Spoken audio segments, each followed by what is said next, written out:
ก็แบบมาเลยก็แบบเว้าบริว่าอย่างเลยนะเรื่องว่าก็ว่าแม่นพวกเจ้าแบบนิ้วหน้าค่อยนะแต่บรรยากาศเราก็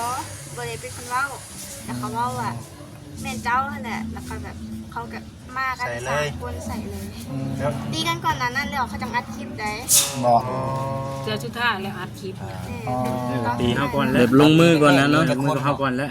ลงมือเลยจังถ่ายคลิปน้ำหลัง ใครจะเกี่ยวเนอะ เห็น สารพัดเลยนะเพราะเห็นใครเลย เราเกลียดเรา โอ้บ่เอาบ่ได้เนาะ ยังว่าอันไหนจังว่าเพิ่นบ่อยากให้เพิ่นไปสิได้นะย่ายังมีโพสต์ว่าคันเห็นนั่นคันเห็นอยู่ไสเลยแบบนี่ ยังมีคน ยังสิยังอยู่นี่ ก็ยังกูอยู่บ่เดี๋ยวนี้ กูอยู่ เอาต้องไป ถึกเลยเอาก็เดียวว่าถูกจับแล้ว เป็นโอ้จับกันหลายคนเนาะทักทายสบายดีเด้อพี่น้องเด้อ สบายดีสบายดี ดีว่ามื้อนี้ก็คือว่าอะไรพี่น้องเอ้ยเนาะพากันเดินทางมาที่บ้านที่เฮือนน้องแป้งมื้อนี้สิอันหลายคนบ่เนาะนี่เนาะมื้อนี้เนาะ ช่วงนี้เอาก่อนมั้ยคือมาไอ้เตียงสิมาบ่ไปทางไหนอ๋อโอเคโอเคเด้อ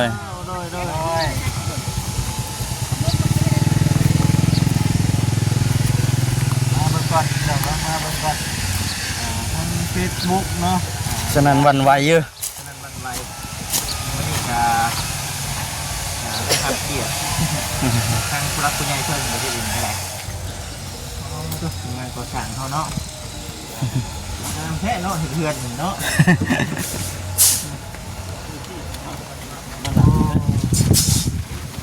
ไอ้ไก่ อยู่ซอกแซกเนาะให้ว่าพาคุกขาม โอ้นี่ดิผักขายโอ้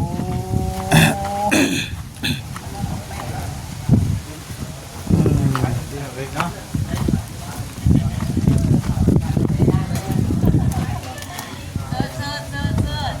สบายดีเด้อสบาย บายดี รับประทานอาหารได้บ่ ย่างถ้าก็มาแต่ห้องหมอ ก็มาที่ห้องหมอ แม่เพราะว่าเจ็บแล้วก็เลยพาไปแล้วก็เพิ่นก็ให้นอนแต่เช้าฮักก็ออกมาเป็นดิง ดิงเรียน แม่เป็นดิง ก็เริ่มมาเจ็บของมีแหละต้องทำยาเนี่ย ครับ พาไปเป็นเดือด ประหยัดเดือดซ้ เจ้มเล่าหรอว่าขออนุญาตนั่งช่ำบ่ แม่ ำ เน่า ซ้ำบอลนี่ซ้ โอ้ สบายดีน้องแป้งเด้อ เอาฝาก เขาได้เพิ่นไป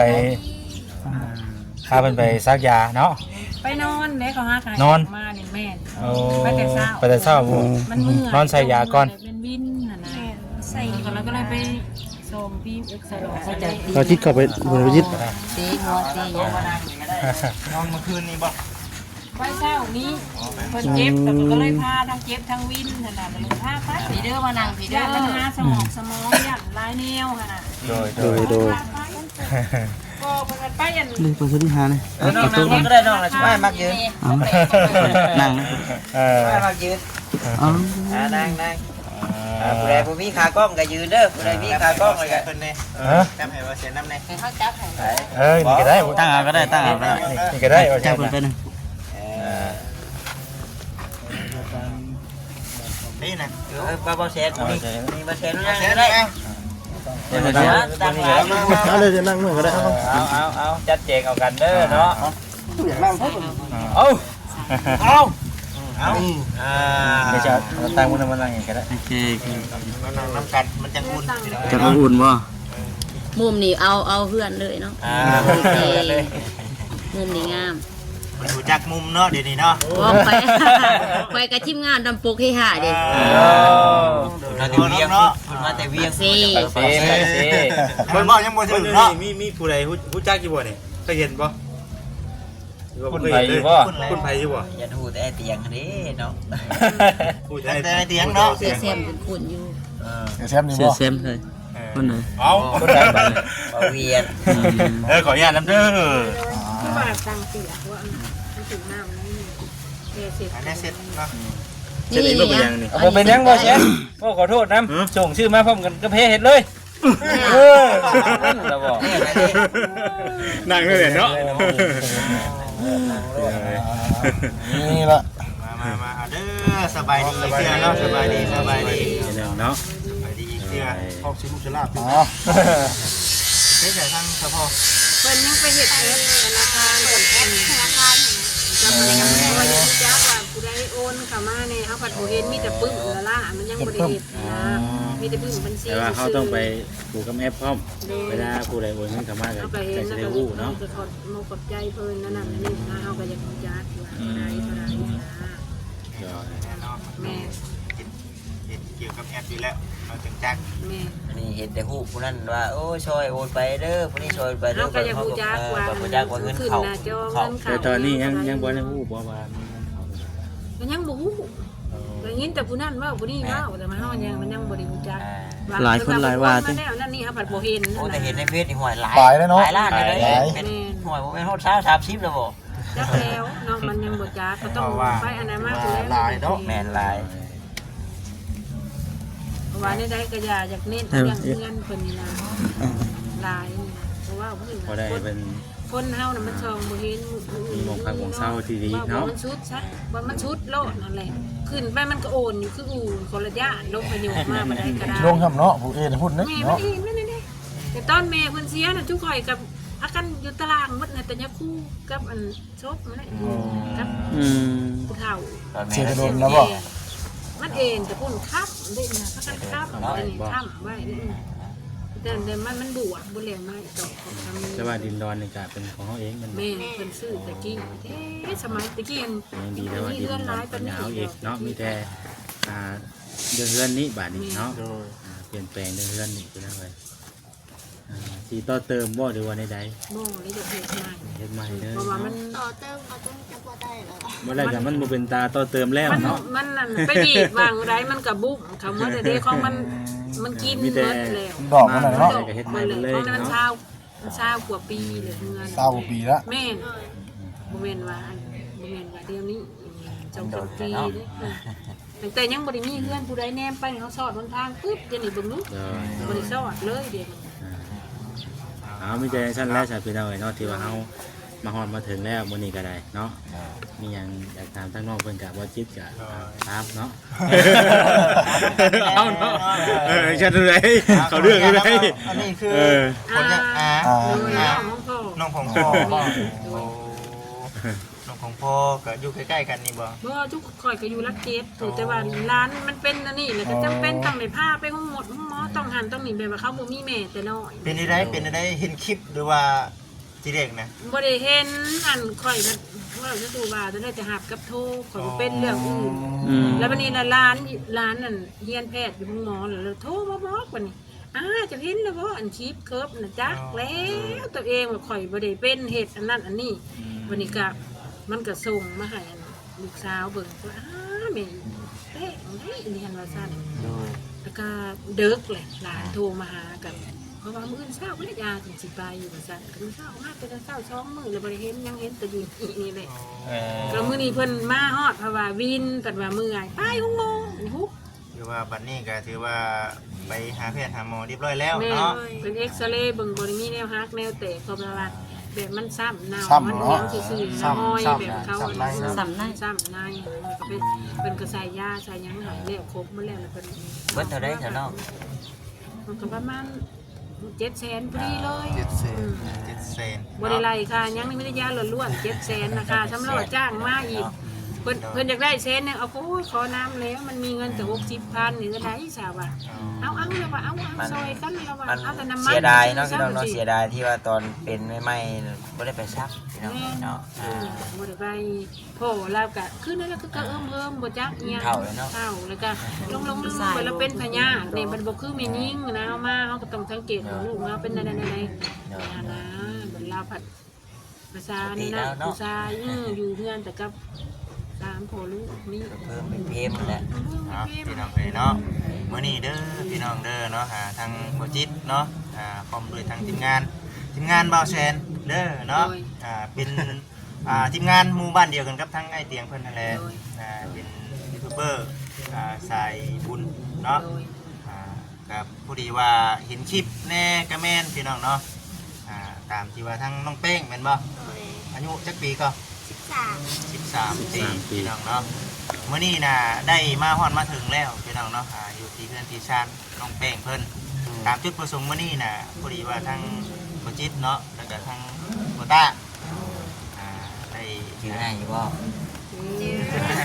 ตัวแป้งยังจืดเลย ว่ามือสิพาทีมงานมาว่าบอก โดยพอดีว่า มาในเวเขามาแล้ว แม่ทั้งผู้รักผู้ใหญ่เพิ่นเห็นคลิปแม่กับแม่เนาะเพิ่นเห็นคลิปเพิ่นก็เลยว่าขึ้นจากซอย ได้อีก เนาะซอยน้ำกินน้ำใจเพิ่นนั่นแหละพี่น้องเอ้ยเนาะ วันเนาะครับวันนอกเพิ่นพอก่อนอ่อนบ่ย่อพอเพิ่นว่าสิเป็นว่า เขายังว่าพอนะขายแค้นเส้นหนึ่งก็ยังบริบูรณ์ลูกความสนุกแต่ว่าจับนี่แห แล้ ละ วก็มันชื่อเลย ไม่ แล้ว โค ก็ จักยังคะแนนจุ่มข่อยมากจุ่มข่อยก็ยังบริคืนจนเพิ่นจนมาตายกไปบุแค้นเส้นหนึ่งจะโดนมากมาผูกเอา ข้างครับแขนทงนึงมาได้วัฒนใจพุ่นน่ะพี่น้อง ก็เลยมาผูกเอาลานนี่นะจุ่มห้าวกับมันเสลอว่าที่นั่นเลยตกเสนอ นั่นมันก็แบบ มันประจักษ์นี่สิ่งนั้นมันบอกบ่ถูกแล้ว เป็นแบบเป็นกระทันหันเนื้อเห็ดยังบ่ถึง เป็นขอพิเศษแล้วบัดนี้เนาะ มีแต่ให้มีแต่สิ่งดีๆเข้ามาบัดนี้เนาะ สามไม้สามคำไปเด้ ตัวสาวไว้3ค่ำเลยได้มื้อนี้ เบิ่งงานยามดี งา เนาะ มแม่นดีเนาะ มีเข้ามาบัดนี้พี่น้อยเนาะเรื่องที่มันเรียวไล่ก็คือให้มันผ่านไปเนาะ ก็คือว่าพี่น้องเนาะเรื่องราวเนาะของทางน้องเป้งก็ที่ผ่านมาเฮาก็เห็นอยู่เนาะพี่น้องเนาะแล้วก็สิบ่เว้าถึงก็ได้เนาะ ถามก็ได้ถามน้องเพิ่นเล็กๆน้อยๆก็ได้ เล็กๆน้อยๆก็ได้เนาะ อันใดที่ว่าน้องเพิ่นเว้าไล่ก็เว้าอยู่นั่น แต่ว่าบ่ได้ก็บ่เว้า เนาะ เนาะ ก็ถามให้เพิ่นเล่าในเรื่องที่นะเหตุการณ์ก่อนที่นะแต่เฮาก็ยังยังบ่ทันมันเป็นใดที่นะ ว่าวรถเริ่ม ในจุดเริ่มต้นในสานน้องเด็กๆเลย จุดเริ่มต้นแม่นเกิดแต่ว่ามือเขาดาวพุ่นแหละ มื้อเขาดาว แบบมือยามดีอะนะมือน่ะพวกน้องก็ไปเขาดาวน้ำมู4-5 คนแล้ววันนี้เห็นอ้ายเพิ่นเห็นเฮาถ่ายลงสตอรี่ว่ามาน้ำมูอะนะแต่อ้ายเราเลยมาเม่นว่าอ้ายไปน้ำเนยเลยบ่ตอนแรกก็คิดว่าเราอยากเจาะเขาแหละแต่วันนี้ว่าอ้ายอยากมาก็มาแล้วพอดีเรามาหอดเนาะเราประจักษ์มองอยู่เด้แล้ววันนี้เราโทรให้ออกไปรัดเอาเลยเห็นแม่ยิ่ง2 คนเนี่ยนะแม่ยิ่ง2 คนอย่างมานำหลังเราเลยคิดว่าเราชวนมานำแต่ว่าเราไม่ได้เป็นคนชวนมา เพิ่นถามค่ะเขาหรือว่าเจ้าถามเขาหรือว่า ถามว่าเจ้า ไอ้นิ้วเจ้าเอาเขามานำบ่ แม่นบ่ผู้ให้เจ้าทางหลังอย่างมาก บ่ไอ้นิ้วทั้งนั้นตกใจขาบเลย งานทำนิ้วเนาะ ตกใจละ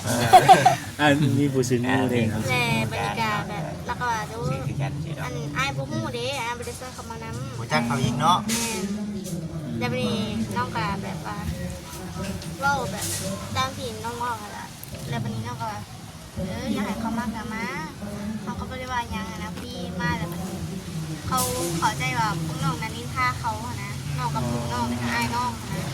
เขาคิดว่านินทาแต่ว่าที่จริงเราบ่ได้นินทานะน้องถามอ้ายซื่อแบบเขาขอที่ผิดนะแล้วบัดนี้มาฮอดประมาณวันเสาร์นี่แต่แบบจริงแหละมันมีสองเถื่อนะที่แบบเขาลงมืออะนะ ดีเพิ่นเดือนที่2เลย อันนี้เทือที่2ล่าสุดนี่ คือที่2นี่น่ะ แม่น เทื่อก่อนนะค เถื่ รั อบ ที่1นะใครตัวมีอ้ายนะเราไปเคลียร์ให้แต่จังแบบบ่ได้ตีกันค่ะนะวันนี้มาเถื่อที่2เลยแบบ เขาก็ยังขีดเขียดว่าตะกี้ สิแบบว่าเพิ่นแค่นหยังบ่ฮู้แหละแล้วบัดนี้น้องมากัน4 คนไปย่างเล่นออกกำลังกายนะไปนั่งดินไปแบบเว้าตามภาษาเด็กน้อยแบบไปนั่งดินเลยนะบัดนี้ประมาณ9 โมงนี่แหละ9 โมงคืนน้องบอกว่าเอ้ากลับก็ว่ามันดึกแล้วนะรับแต่มันเขาบอกว่าให้แค่3 คนนะเราดูก่อนเลยหนังกำลังจะมีพอดีที่จังหวะน้องกำลังย่างไป เพิ่นก็มากันเป็นแก๊งเลยนะน้องย่างผู้เดียว มันเหนียว แม่ เดี๋ยวรอจังหวะอยู่แล้วเนาะ แสดงว่า คือให้ตัวให้น้องมันอยู่ผู้เดียวก่อน ทีมงานนั่นน่ะซ้อมอยู่แล้วเนาะซ้อมดินนอกเพิ่นว่าโอกาส แต่วันนี้เขาก็แบบมาเลยก็แบบเว้าบ่ได้เว้าหยังเลยนะเรื่องเว้าก็เว้าว่าแม่นพวกเจ้ามีแบบนิ้วห้าก้อยนะแต่วันนี้ก็น้องก็บ่ได้เป็นคนเว้าแต่เขาเว้าว่าแม่นเจ้านั่นแหละแล้วก็แบบเขาก็มากัน3คนใส่เลยตีกันก่อนนั้นนั่นแล้วเขาจังอัดคลิปได้ บ่ เจอชุดท่าแล้วอัดคลิป ตีเฮาก่อน แบ แล้ว บลงมือก่อนนะเนาะ ลงมือกับเฮาก่อนแล้ว ลงมือเลยจังกันถ่ายคลิปน้ำหลัง ใครจักอย่างเนอะ บ่เห็น สารพัดเลยนะบ่เห็นใครเลย ตอน คือ แรก ว่า นี่ เห็น ได้ ได้ทับกับนอกเพิ่นถึงเมื่อหรอก มันหมูเด้ มีแต่ถึกตีนถึกมัดถึกกันเนาะ อ๋อใช่บ่พี่น้องบ่ทันหั่นนะ อ๋อ บ่ทันเขาแล้วบัดนี้ก็แบบถึกลุมบัดเดียวลุมแล้วบัดนี้เขาจังถ่ายคลิปตามที่ว่าคลิปพวกอ้ายเห็นนั่นแหละเห็นตามนั้นเลย แล้ววันนี้ จะคน ก็3คนที่ว่าอ้ายเห็นนั่นแหละแม่น3คนนั่นแหละเป็น แบบหัวโจกเลย3คนนะว่าอะไรกัน แม่น ผู้หนึงจับกล้องนะว่าเนาะ บัดนี้นะเห็น เดี๋ยวผู้หนึงจับ เขา กล้อง เห็นว่าสิเป็นรถเขาอ้ายสุดล่ายนี่แหละนั่นนะแล้วเขาแบบป๊บไปเลยหั่นนะ ย่านอยู่เนาะ แล้ววันนี้น้องก็เลยแบบอย่านะน้องก็ยังไปหาหมูก็ตกใจนะเลยหมูพาลงไปน้ำแล้วบ่เห็นเขาแบบนี้บ่เห็นเขาแล้วเป็นการแบบกะเศร้าพากันกลับบ้านกลับเข้ามานะ แต่ในความเป็นจริงนะคือทั้งน้องกับพระเจ้านะรู้จักกันมาก่อนหรือว่าหรือว่าอย่างไร กะผู้จักกันมาก่อนแบบผ่านๆนะ แบบหมูต่อหมู สมมติว่ามื้อนี้น้องไปลิ่นตะแรงซะแล้วน้องเห็นเขาอะนะแบบยังบ่ได้พิดกันนะกะทักกันนะอุ้ยจะมาได้ไสยังประมาณนี้นะเขาแล้วบ่ไปนั่นไปนี่บ่นะอาทามแบบปกติการทัก ถ่ายป ทาย กติเนาะ ว่าที่นี่นะคือในเรื่องตอนตีกันนะผู้ชายที่ว่ายังอ้ายบ่ ผู้ที่ชอบ ทุกช่อมคือกันเนาะผู้นั้นเนาะ อันคนที่ว่ามาสิไปคนที่ว่าเป็นผู้ชายนะแม่นซ้อมอ้ายของน้องแบบเราแล้วเขามาปกป้องหั้นนะแล้วมาช่วยแต่ว่าช่วยบ่ทัน โอ้ เขาผู้บ่าวเขาหลาย หลาย ค คน น เนาะ พวกที่ว่ามักใส่หมวกกันน็อกหั้นนะเด็กสั่งบ่เขาเอิ้น มีแกงเล็กซ่า แกล้งเด้ แจ้งอีก แกงส่งขาใหญ่นะแกงส่งขาใหญ่ ยังไปทางไหนไปนี่ตื่นติ มาแล้วมันนี่แบบตอนแรกแล้วก็มาปกป้องเอาเฮาหั่นแหละจับผู้หญิง3คนนั่นน่ะนะแล้วผู้เดียวแบบปกป้องหั่นน่ะเป็นบ่ทันแล้วพากันแล่นนะแต่ว่าน้องอันแล่นบ่ทันก็เลยว่าถือผู้หญิง3คนนั้นลุมตีก่อนจังถ่ายคลิปนะ แต่ผู้ชายคนนั้นที่ว่าผู้อ้ายน่ะคืออยู่ใต้สาย เดี๋ยวนี้แม่นเพิ่นไปเฮ็ดเวียกแล้ว ไปแล้วคนน่ะ แม่น เราก็ถือตีเป็นหัวนูเป็น ชัวเนาะเราก็จะไปอันเราก็ไปให้การกับตำรวจ ไปสอบสืบสวนแล้ว คนนั้นน่ะคือจบไปแล้วคนน่ะเนาะ คือกันเนาะ แล้วก็พ่อฮู้แล้วพ่อบัดนี้ว่าผู้กรณีอยู่บ้านใดบัด บ่ฮู้แต่ว่าตัวว่านอกไปให้ปากคำนะเพิ่นพวกอ้ายตำรวจเราได้จับมาแล้วนะจับได้3คนนี้ จับแล้วเนาะ แม่ตอนนี้มันอยู่นคร อยู่ แต่คนไกระชอน แม่น โอ้ ยับเข่านคร พี่น้อง ป เนาะ ปสนคร คนที่ตีนอก จับเรียบร้อยแล้วเนาะแต่ว่า จับแล้ว อันนี้มันก็เป็นอยู่ในขั้นตอนของเจ้าหน้าที่เพิ่นบัดนี้เนาะนี่แหละเฉพาะเจาะจงตอนนี้ก็คือเรื่องเพื่อนเพิ่นนี่แหละเบิ่งนี่เพราะว่าไอ้เตียงแล้วประกาศออกมาในคลิปนี่เนาะว่าอยากสมทบกันเนาะต่อเติมหรือว่าสิเฮ็ดเพื่อนให้น้องเพิ่นใหม่นั่นแหละพี่น้องเอ้ยแต่ว่าที่แน่ๆเรื่องเงินไอ้เห็นในเฟซหลายๆนี่แม่นยังบ่ฮู้ว่าเขาจักแสนจักล้าน ส่วนหลายมีย่านแม่นนี่บัญชีปลอมหลายในความคิดแต่ว่าซุมื้อนี้มิจฉาชีพหลาย หลาย ยันเอาอุ้มน้องเพิ่นไปแล้ว เป็นแปะใส่ ตัด เนาะ ต่อนะ ซีไซสิเนาะ แม่น เพราะว่ามันก็เคยเห็นมาหลายเด็ก เพราะ เนาะ ว่ามือก่อน บ่แหละ มือก่อนตอนบ่ทันได้ไปเปิด ดัง บัญ ในบ้า ชี น เนาะ เนาะ แม่ยังมี เห็นมา3ล้านหาบ่ได้โอนมาแต่ว่าท่านได้เปิดบัญชียังไม่ได้ยัง ไป บ่มี เปิด บัญ บัญ ชี ชีเห็นอยู่แต่ว่ามันบ่แม่นบ่เนี่ย เห็นไอ้โจ้แล้วว่า แต่ว่าบ่มีบัญชีอ่ะนะ แม่นเรื่อง มีแต่ติดตามเบิ่งเนาะบางเทื่อเพิ่นก็ยังมาให้เดินทาง บางทีบัดโอ้เพิ่นไปอยู่ไกล ไปทางไกลที่นะ ยังรวบเงินอยู่หรือว่าเอาเพิ่นก็นู่นนี่นั่นนี่ เล นะ ยเพื่อเพิ่นอยู่ใกล้เพื่อเพิ่นสิฮอดนะมันก็บ่มา แต่ว่าทีแน่ๆนี่ห่วยใน Facebook นี่เห็นหลายเด้หลายแต่ว่า ตามเบิ่งว่า ความเป็นจริงแล้ว เนาะ ตอนนี้ปัจจุบันนี่น้องเพิ่นยังบ่จักชำว่าเงินได้เท่าใด จักเข้าเทศหรือว่า เลยตอนนี้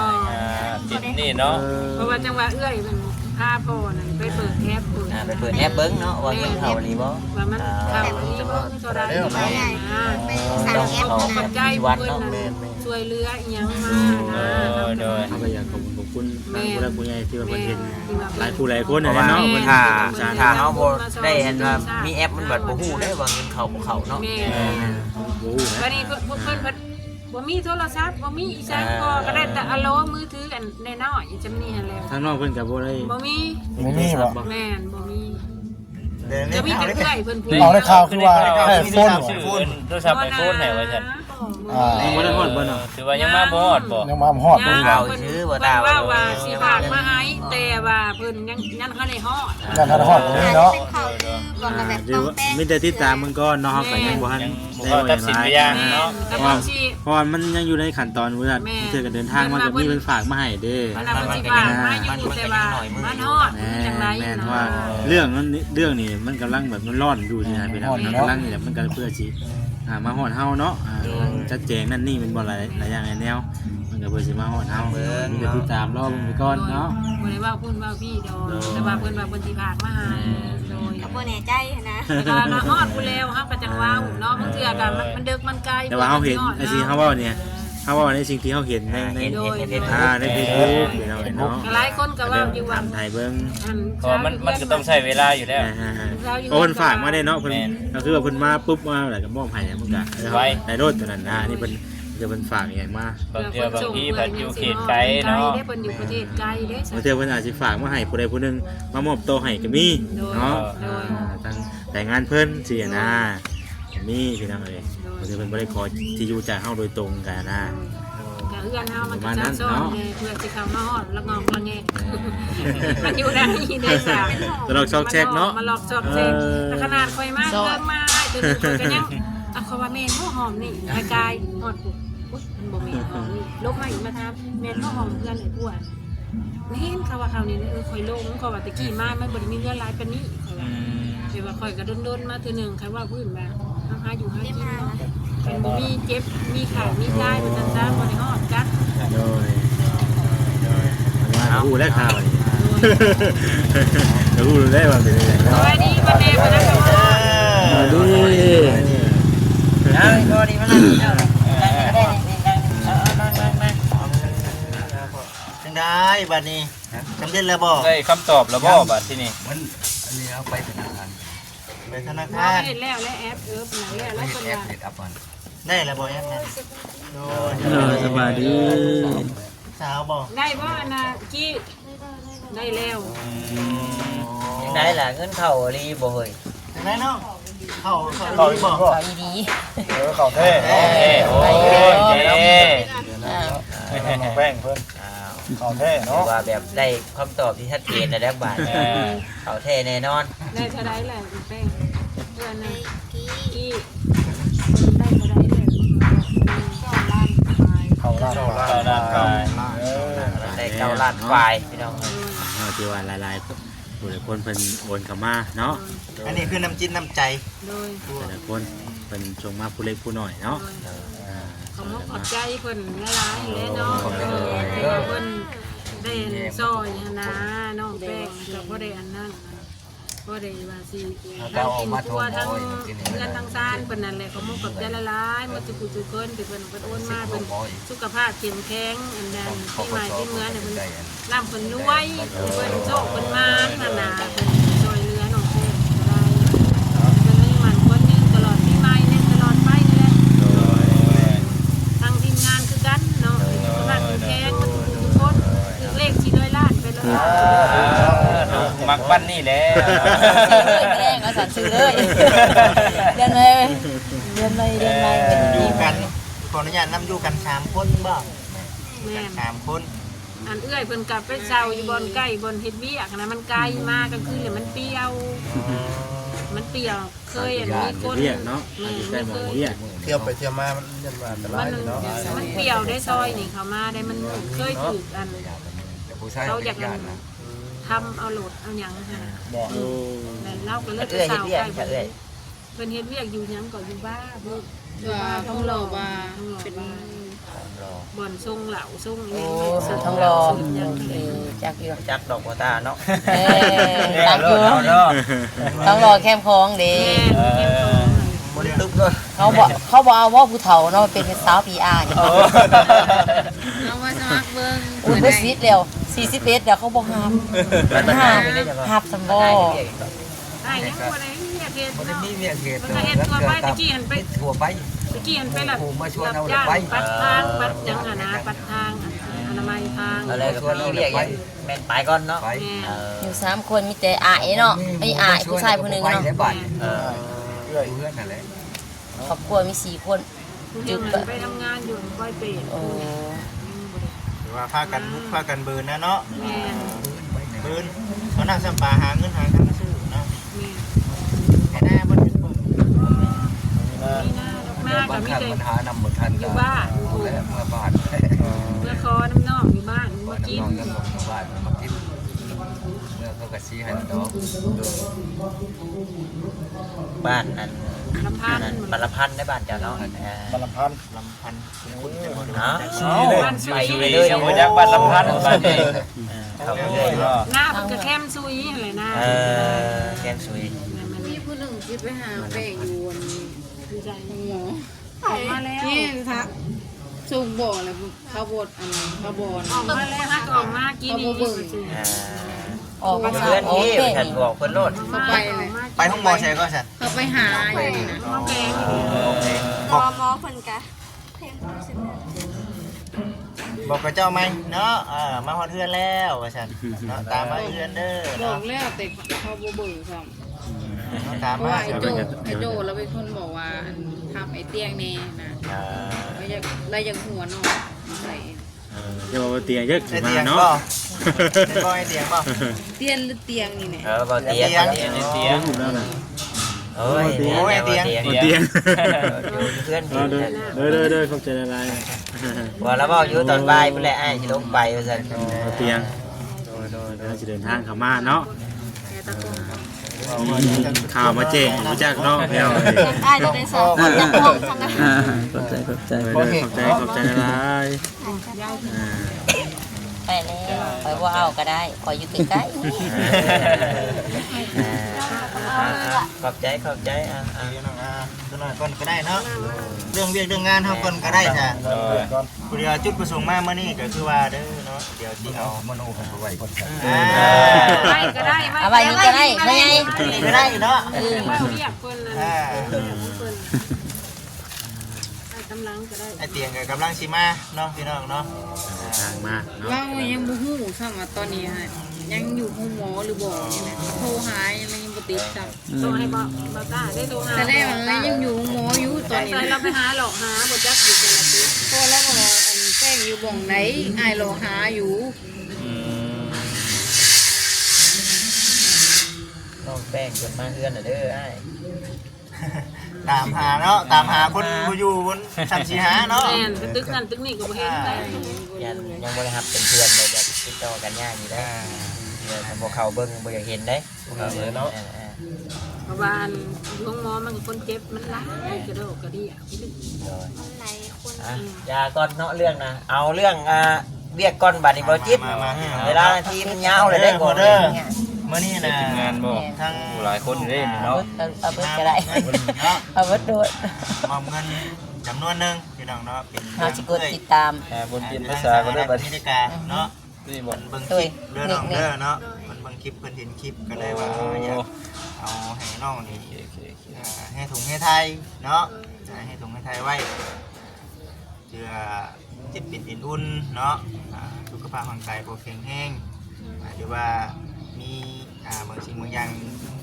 หาใช้จ่ายเนาะ ตัวนี้เป็นเฮาเลยตัวนี้ ใช่นะมีแต่ว่าเดี๋ยวสิมอบเงินให้พี่น้องเลยเนาะวันนี้วิสัยระบาด เหมือนเฮียแล้วบ่จักเนาะ มันหลายหลีโกรธนะ เอ้าวันไหนมาดิพี่จ้าเนี่ย อ้าวแล้วสิไปนำเบิ่งอยู่โดดตัวสั่น นั่นเลยโอ้ยพี่น้องเอ้ยเนาะ เรื่องครับใจหาย เดี๋ยวหายด้วยเนาะพี่นี่ ใจหายแป๊บเลยเนาะ บ่ได้เนาะเพิ่นบอกให้นะเอามาให้บัดเฮ็ดเฮียบ่แห้งได้พี่น้องเนาะจะว่าเฮียน้ำมันทางกับบ่แห้งได้เนาะ นี่เด้อพี่น้องเด้อเนาะอันนี้คือเป็นเงินเนาะของทางเอื้อยอยู่ทางสหรัฐอเมริกาเป็นเงินจำนวน1 ล้านกับ5แสนเด้อน้องเด้อเก็บไว้เนาะเก็บไว้แต่ก็เอานมมือเอาเด้อน้องเด้อ ขอบใจน้ำเพิ่นหลายๆนะพวกขอบใจน้ำเพิ่นแน่ ทั้ง ขอบใจแน่ไอ้พวก บาท เอ้าตัวได้โอ้ บาต้าพี่น้องเนาะนี่กับทางเพิ่นอยู่ทางสหรัฐอเมริกาคือกันพี่น้องเลยเพิ่นเห็นเพิ่นนั่นแหละเป็นผู้ชมคลิปให้บาต้าเบิ่งเนาะโอ้ยฉันจากซอยน้องเพิ่นนี่เฮ็ดจังใดน้องผู้จักอยู่บ่บ้านน้องเพิ่นพอได้ผูกแขนเล็กๆน้อยๆนี่แหละเพิ่นว่าเอาพี่น้องเลยนำมาฮอดมาพ่อแล้วก็เพิ่นก็ได้ฝากเงินมาเนาะจำนวน1 ล้าน5พี่น้องเลยมามอบให้น้องเพิ่นถือว่าฮอดถึงมือน้องเพิ่นเด้อพี่น้องเด้อนับเบิ่งก่อนยันFC บ่เชื่อพี่น้องเด้อ ปอมที่หลานพวก มันรุ่นแล้วจักบ่ตา คือบ่ยักนะ 4 5พี่น้องก็จำเพิ่น เอาแบบนี้ผมจะให้น้ำอ้อยเนาะผมไม่ต้องน้ำอ้อย น้ำคือกันเลย มาเลยมองตาเอ้ย บ่ยอมก่อนน่ะ บ่ยอมบ่ตา บ่ยอมเพื่อนเนาะ นับบ่ขึ้นอีกเนาะจังกันเนาะ MC มันมาจักเนาะ แม่นควม นับให้เพิ่นเห็นแล้วแหละเนาะ 2 3 4 5 6 7 8 9 10อะไรอุ้ยเต้นเลยนี่เต้นว่าบอกเนาะ ขอบใจเพิ่น จะ นะ ละ เนาะ ลายเด้ออยู่ดีมีแรงสุขภาพเข้มแข็งเด้อเพิ่นโอนเงินมาซอยน้องแป้งจะได้ให้มันให้ยืนให้โชคให้เฮงปีใหม่ เล่นก่อนจอดถึงเลยเนาะพี่น้อง เ